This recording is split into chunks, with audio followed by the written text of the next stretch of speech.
beloved, Boss Mike, Cervera.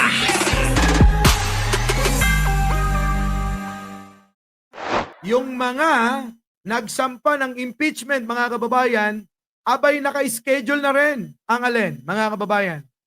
Ang kanilang gagawing pagkilos protesta sa iba't ibang dako ng Kamaynilaan. Kita nyo, wala nang tigil ito. Ha? O ngayon, mga kababayan, ha? Bigyan ko kayo ng mga kasinungalingan ng DDS patungkol kay Pangulong Bongbong, patungkol dito. Nakonektado rito. Sabi nila, mga kababayan, no? Sabi nila, si Bongbong Marcos, iniimpluwensyahan ang desisyon ng Kongreso.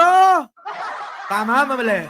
Tama, mali. Diba? Yan ang ano nila eh. Yan ang kanilang naratibo at propaganda. Si Bongbong Marcos, iniimpluwensyahan ang desisyon ng alin? Ng Kongreso! Eh ngayon mga kababayan, sumusuway nga eh. Kita nyo, di ba sabi ni Pangulo, sayang lang sa oras kung i-impeach nyo yan si Sara, wala namang kwenta. Sayang lang na pagtuunan daw, sabi ni Pangulo, na na pagtuunan ng panahon, yung Vice Presidente, wala namang kwenta. Kita nyo mga kababayan? AP, sa January 18, sa may EDSA Shrine. Kita nyo, wala daw kwenta. Kaya kaysa naman tumutok kayo dyan, sabi ni Pangulo, kaysa naman tumutok kayo dyan, tumutok na lang tayo sa ating mga trabaho dahil marami tayong mga dapat tapusin at magawa para sa ating mga kababayan. Anong ginawa ng Kongreso? Sinuway si Pangulo. Kita nyo? O hindi totoong iniimpluwensyahan ni Pangulo ang Kongreso. O ngayon, alam nyo naman yung bago ngayon nila. Walang magawa si Pangulong Bongbong Marcos. Hindi niya madiktahan yung mga congressman. Kita nyo, walang paglalagyan si Pangulong Bongbong Marcos sa mga DD shit. Manawagan, wag ituloy, may masasabi. Ngayon, nagpilit itong mga kongresista, mayroon pa rin nasasabi. Kita nyo mga kababayan kung gaano kabuang tong mga kalaban natin? Nuggets nyo? Wala mga kababayan. Itong mga kalaban natin, si Pangulong Bongbong Marcos kawawa. Sala sa init, sala sa lamig. Kahit anong desisyon, kahit anong gawin, meron silang masasabi. Diba mga kababayan? Bago natin to pakita mga kababayan ha? Huwag niyong kalimutan na mag-like, mag-share at mag-subscribe. Ito na. Handa na ang mga lampag ang mga naghain ng impeachment complaint laban kay VP Sara. Ilang araw na, kilos protesta ay kasado na. Nako mga kababayan, ilang araw na kilos protesta ay kasado na. Ulitin ko lang, mga kababayan, ulitin ko lang ha, hindi pa kasama dyan yung nagkakaisang samahan ng mga vloggers. May sariling pagpoprotesta yung nagkakaisang mga vloggers. Iba naman ito mga kababayan. Ito naman yung mga nagsampa ng impeachment kay Sara. At yung mga nag-sponsor na mga kongresista. Kita nyo mga kababayan? Ngayon, kinakasana nila sa buong Kamaynilaan ang panawagan, kilos protesta para kalampagin ang opisina at mga kinauukulan para itong si Sara ay ma-impeach at mapababa na. Ulitin ko, pakinggan, makinig. Handa na ang mga lampag ang mga naghain ng impeachment complaint laban kay VP Sara. Ilang araw na, kilos protesta ay kasado na. Nako. Narito ang agenda report ni Zandro Ochona. Nagbulong ang mga kinatawan ng mga complainant ng 3 nakahaing impeachment complaints sa Kamara. Layo nitong pag-isahin ang kanilang kilos para mapatalsik sa pwesto si VP Sara Duterte. Nako mga kababayan. Nagsama-sama na mga kababayan. Ha? Ang laki nito mga kababayan. Ang laking grupo nito. Oh. Act teacher, anak bayan, bayan muna. Naku, lahat mga kababayan. Ang dami pag nag-rally yan pa yan eh. Ang dami nila eh. Oh, paano ngayon to? Ikakasa. O tapos papakita ng rally ng mga ni Sara yung grupo. Bakit? Baka nga hindi na binigyan ito ng pondo ng China. O baka naman nagtitipid na, mga kababayan. Yung mga ninakaw nila, parang hirap na nilang ilabas. Bakit? Di ba? Na-freeze lahat yung mga ari-arian ni Kibuloy. Mukhang yung mga pera ni Kibuloy galing din sa mag-ama. Paano pa makakalabas? So kailangan ng suporta ng iba. Tulad ng China. Paano pa nila magagawa? Nung nag-rally sila, nag-aantay na kung ano ang mangyayari. Eto na mga kababayan. Biruin ninyo, nag-rally sila ng nag-rally. Halos matulog na sila araw-araw sa liwasan at sa may EDSA Shrine. May nangyari ba? Sabi nila noon, eto na, yari ka na.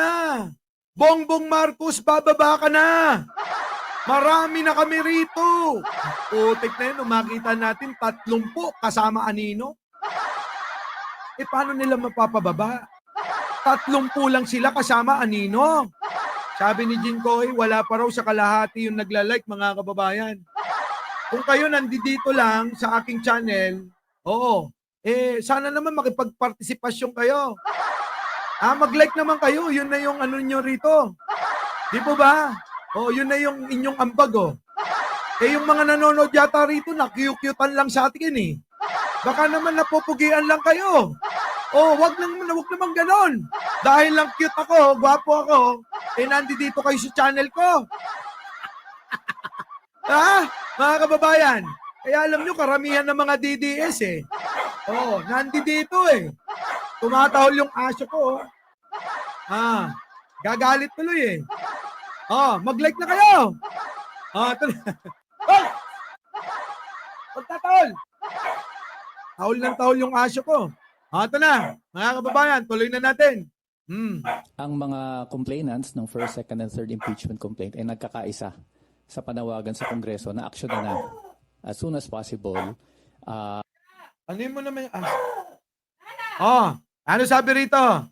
Pag-isahin ang kanilang kilos para mapatalsik sa pwesto si VP Sara Duterte. Nako, pagkaisahin. Pagkakaisahin na nila, ang alin mga kababayan? Ang grupo nila. Iba't ibang sektor mga kababayan. Sektor ng mga religious group. Sektor ng mga abogado. Sektor ng mga mga gwapo.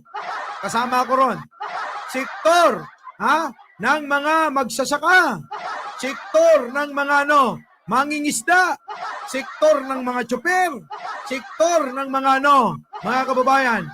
Iba't ibang grupo sa Pilipinas magkakaisa. Nako, mga kababayan.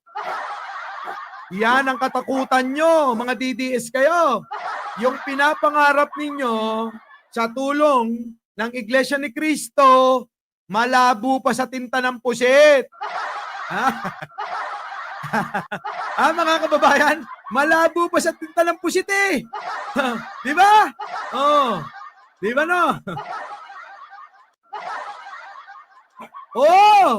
sabi ng mga anak ko, gwapo daw yung papa nila eh. Totoo naman eh.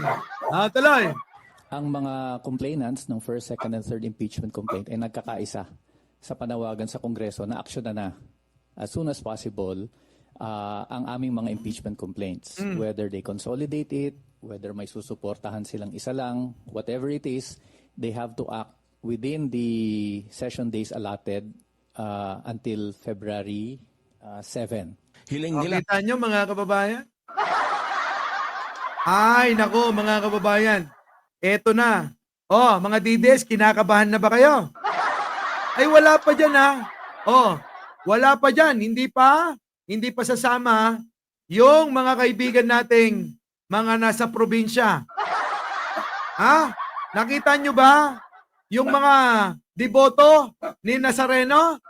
Pakita ko mga kababayan ha. Pakita natin yung deboto ng mga Nazareno, mga kababayan, para makita nila kung gaano karami. Ha? Nasaan na yon?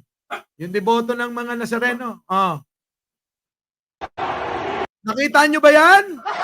Yaan yung deboto ng Nazareno na binabastos ni Digunyo. Yan pa lang oh. Hindi pa kasama yung mga nagpahayag dyan. Hindi pa kasama yung mga gwapo dyan. Hindi pa kasama yung magaganda dyan. Nako po. Yari kayo. Ito, mga deboto ng Nazareno, oh, binabastos ni Digunyo. Paano sasama pa yung mga yan? Mga Katoliko, magkakaisa. Mananawagan ako papalit kay Cardinal Sin. Oh, kita nyo? Sabihin ko, oh, ako ang makabagong Cardinal Sin. Nako, Katoliko ko. Nako! Sama-sama tayo mga Katoliko. Ipakita natin ang ating pagkakaisa na laging nadudungisan dahil daw tayo hiwa-hiwalay.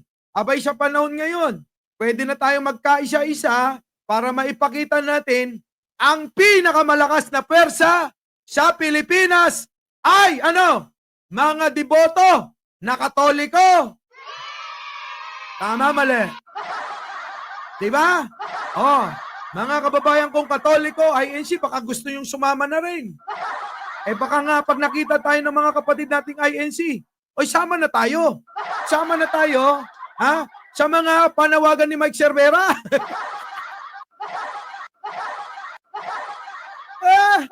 Di ba? Mga kababayan, nagkaisa na ang mga Katoliko.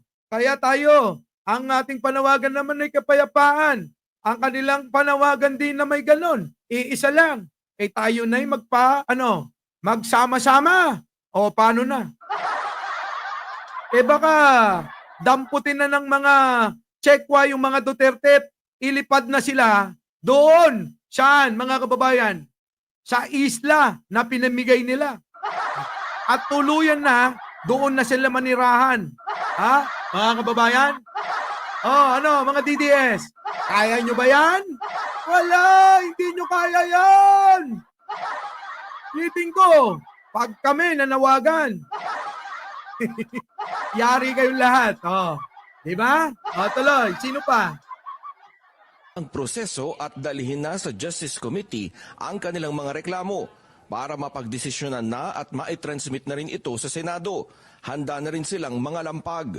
Yan, mga kababayan, sama kami dyan sa pangangalampag. Kalampagin natin ang mga ahensya. Tulad ng alin, mga kababayan. Kongreso, yung mga senador na hindi papabor para ma-impeach. Sino? Si Sara. Tandaan nyo mga kababayan. Mananawagan ulit tayo. Mag-aala Cardinal Sin ulit tayo.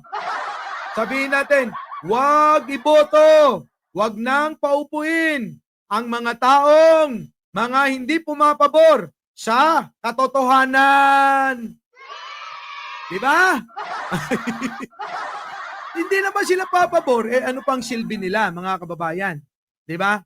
Kung hindi sila papabor sa katotohanan na hinahanap ng karamihan, abay wag na natin sila suportahan. Our beloved Boss Mike